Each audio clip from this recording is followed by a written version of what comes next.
Tonight we are looking at 3 horrifying caving stories that went horribly wrong. One loose stone falls for 11 seconds down Vrtoglavica, the deepest single shaft on Earth. A frayed rope maroons an expedition leader alone on the floor of Majlis al Jinn, a chamber that could hold 10 cathedrals. And a scooter dies 800 meters inside Font Estramar, one of the deepest springs in Europe. Each story starts with confidence and ends in chaos. As always, viewer discretion is advised.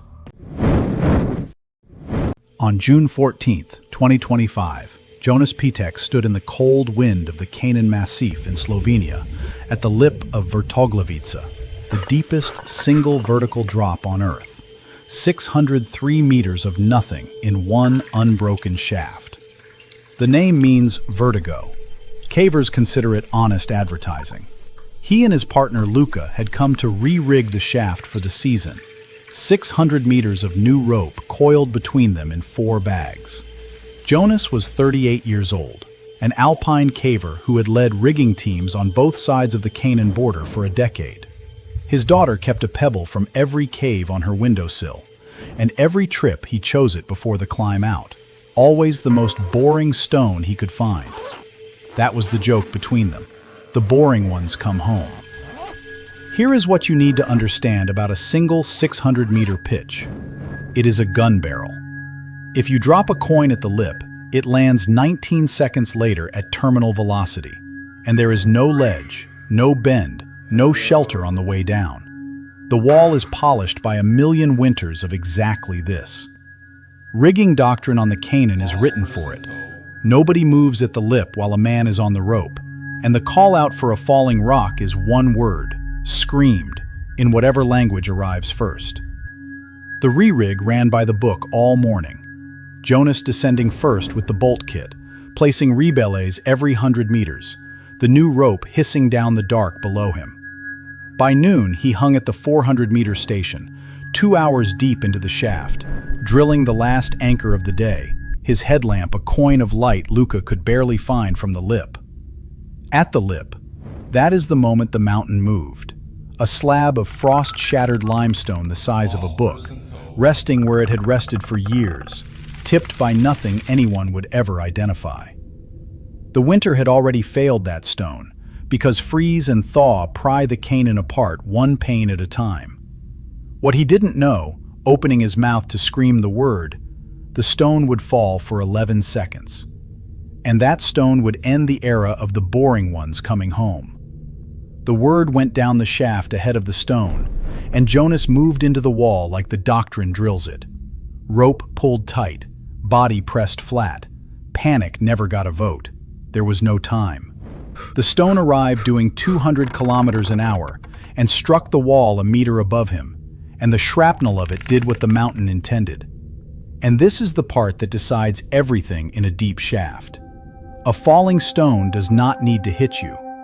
At that speed, the wall itself becomes a grenade around you, and a helmet is an argument, not an answer. Watch the arithmetic Luca rappelled into.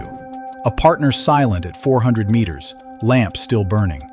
600 meters of rope between them, in 4 stages. And a rescue that could not begin until one man had descended alone past the place the mountain had just proven it could reach.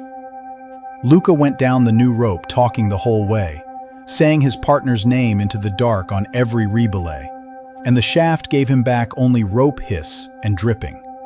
He reached him in 40 minutes. The helmet had held, the neck had not.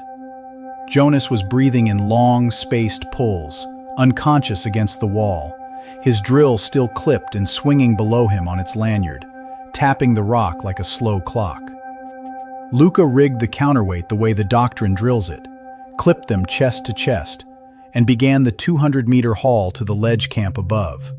One pulley, one man's legs, and a voice that never stopped talking to a man who could not answer. The Slovenian cave rescue reached the lip in 3 hours with 40 people and a doctor who descended to the ledge camp in the dark. They brought Jonas out of Vrtoglavica at dawn, through the lip his own team had rigged. 11 hours after the stone fell, alive, still fighting, with the mountain wind on his face. He fought for 2 more days in the hospital at Nova Gorica, and his daughter chose the pebble this time, from the ledge camp, delivered by the doctor who had held his hand at 400 meters. Jonas Pitek died on June 16th without waking. 19 seconds of physics against a decade of doctrine, and the doctrine had still almost won. The report ruled a natural rockfall. No error, no lapse. A slab tipped by frost and time. And the inquiry's only recommendation was the one the Kanin teams adopted that winter. The lip of the deepest single drop on Earth is now cleared of loose stone every spring, by hand, before the first rope goes down. They call the spring clearing the Pitek sweep, the report's one recommendation made ritual after the verdict. And it fills a small quarry's worth of frost-shattered stone every year, carried up in the same bags that carry the rope. His daughter's windowsill holds 31 boring pebbles, and one from the ledge camp at 400 meters. And the teams that rig Vrtoglavica each June stop at the lip, sweep it clean one last time, and go down the shaft that keeps the mountain's fastest secret. 19 seconds, top to bottom, and no ledge on the way. True. On November 8, 2025, Miriam Ose stepped off the hot stone of the Selma Plateau in Oman and into open air. A free-hanging rappel of 120 meters through a hole in the desert, down into Majlis al Jinn, a chamber so vast that a hot air balloon once flew inside it. The name means the meeting hall of the spirits. From the rope, you understand the naming committee. She went down first, as leaders do, to receive her team of 5 on the floor of a room that could hold 10 cathedrals. Miriam was 45 years old, an expedition leader who had led descents on 4 continents, famous for a rule her teams could recite asleep: 2 ways out or nobody goes in. Her son texted her the same 2 words before every trip, and she answered with the same 2, coming home. Here is what you need to understand about Majlis al Jinn. The room is gentle, and the doorway is not. The only entrances are 3 skylights in a ceiling 120 meters up, and everything, people, water, rescue, arrives and leaves on rope, through empty air, like spiders on silk. Desert doctrine prices the hall plainly. A stranded party has the water it carried, in a chamber that holds 40 degrees of stored heat by afternoon, while the wind hums across the skylights. And the nearest rescue rigging team is 4 hours of driving and a government phone call away. Her descent was the postcard, the desert light narrowing to a white coin above, the chamber opening below like a planet's interior, the twin beams of the other skylights standing in the dust like pillars. She touched down on the breakdown floor after 11 minutes on rope, unclipped, and called the all clear up the shaft to start her team down behind her. At the anchor far above, that is the moment the trip changed shape. The second caver clipped in, loaded the rope, and watched a core shot bloom in the sheath 2 meters below the lip, white fibers curling out of the mantle like stuffing from a torn seam. The rope had already failed in the only place it matters, because a sharp new edge under the lip had been sawing at it through both descents. What they didn't know, backing carefully off the anchor, their leader was now alone on the floor of the Hall of Spirits, with no second line rigged. And that habit would be read back to them all afternoon, in her own voice. 2 ways out, or nobody goes in. The radio crackled it down to her plainly. Rope damaged, descent stopped, nobody else comes down. Panic asked about the exits. She counted out loud. Water, shade, time. And a team that knew exactly where she was, which made her marooned, not lost. Because this is the part that decides everything when you are stranded. The difference between marooned and lost is information, and she had all of it. What she did not have was a way to touch the ceiling of her own predicament. Watch the ledger on the chamber floor. 1 liter alone with 3 liters of water, in heat that would climb to 40 degrees by mid-afternoon. A damaged rope that could not be trusted with a human life, hanging 120 meters through empty air. And a replacement line 4 hours away by desert road, plus 1 hour of rigging, against a desert evening that would swing the hall from furnace to cold. She ran her stranding like an expedition of one, moved to the shaded breakdown under the west wall, rationed the water to a swallow every 20 minutes, and radioed her position and pulse up the shaft on every hour, calm as a shipping forecast.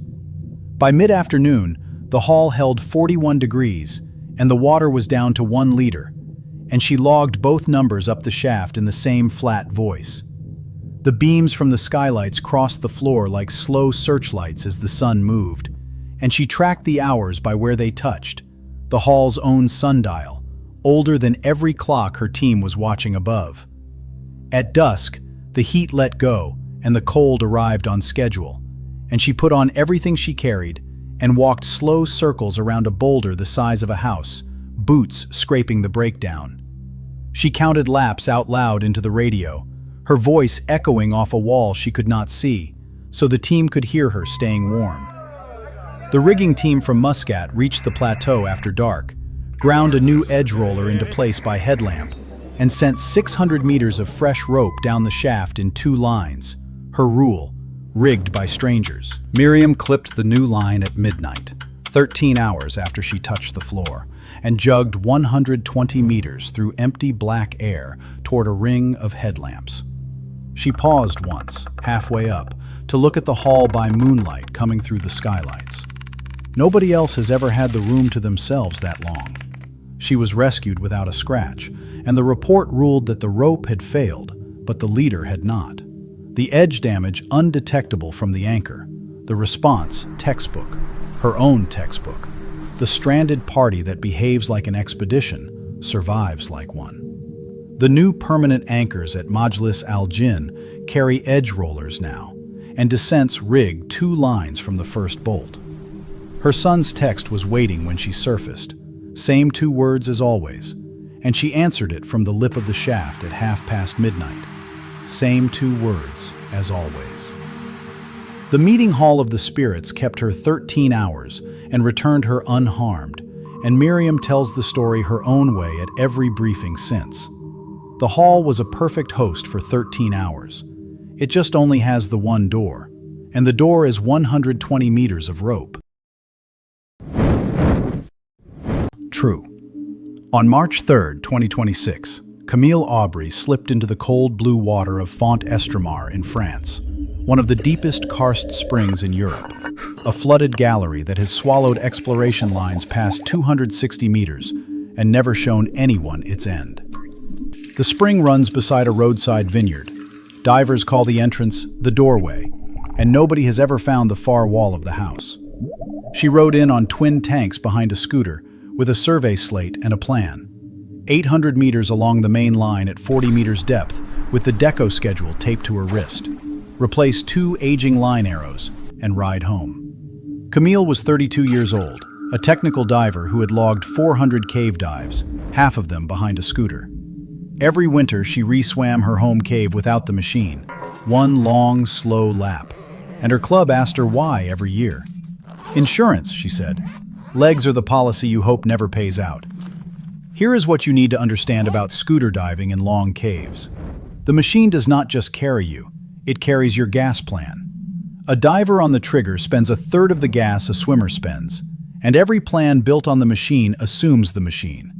Lose the scooter deep in a cave like Font Estramar, and the arithmetic flips in 1 second. The distance stays, the depth stays, and the gas bill triples on the spot. The ride-in was the good kind of boring. The gallery unrolling in pale limestone, the line arrows passing under her like highway signs, the scooter humming its one low note. She reached the 800-meter station in 19 minutes, swapped the 2 arrows, checked her gauges, 160 bar, fat margins, the machine's margins, and turned the nose of the scooter toward home. At the turn, that is the moment the dive changed currencies. The scooter's hum dropped half a tone, surged once, and died with a click she felt through her wrists rather than heard. The battery had already failed under the cold because lithium sulks at 12 degrees and lies about it topside. What she didn't know yet, squeezing the dead trigger twice, the swim home would cost her every margin the machine had promised, and that habit would now pay out in full, the winter lap, swum without the machine. She clipped the dead scooter to the line and let it hang there in the dark. 800 meters to swim. 40 meters down. Panic offered to help. She declined the offer. Fast legs burn gas, and gas was the whole question now. Because this is the part that decides everything when the machine dies. You do not swim home at the speed of fear. You swim at the speed of your gas plan, recalculated honestly, even when the honest number says it will be close. Watch her new arithmetic. 160 bar for a swim priced at 130 if her pace held and her calm held. 800 meters of line at a swimmer's crawl, 40 minutes where the ride-in took 19, and a decompression bill at the doorway that the swim itself was fattening with every extra minute of depth. She swam it like the winter lap. Long, slow strokes from the hips, one breath every 4 beats, her lamp on the line and her mind on the count. The dead scooter's tow cord tapping her thigh like a metronome she refused to hear. At 500 meters, the cold reached her hands. At 300, the doorway's distant glow arrived like a rumor, and she made herself not chase it. At 100 meters, her gauge read 55 bar, and the honest number had been honest. She hung her decompression under the vineyard's blue doorway light, 28 minutes of stops on gas measured in single breaths, and surfaced with 19 bar, numb hands, and legs that had paid the whole policy. Her surface marshal, who had watched the planned clock run 11 minutes over, met her at the steps with the oxygen kit open and the emergency call half-dialed. Camille Aubry climbed out of Font Estramar 51 minutes late against the machine's schedule and exactly on time against the swimmer's one, the schedule she had rehearsed every winter for a day she hoped would stay hypothetical. She survived on legs and arithmetic, and the debrief report needed one line for the save before spending 2 pages on the battery. Cold-soaked overnight in a van, full on the bench, dead at depth. Her club's standard changed by spring. Batteries sleep indoors, and every scooter dive is planned twice, once with the machine and once without it. Camille still swims the winter lap, and now half her club swims it with her, one long, slow lap with the scooters left in the van. One of the deepest springs in Europe never even noticed the emergency, she tells them at the surface, breath fogging over the blue water, quoting her own debrief report.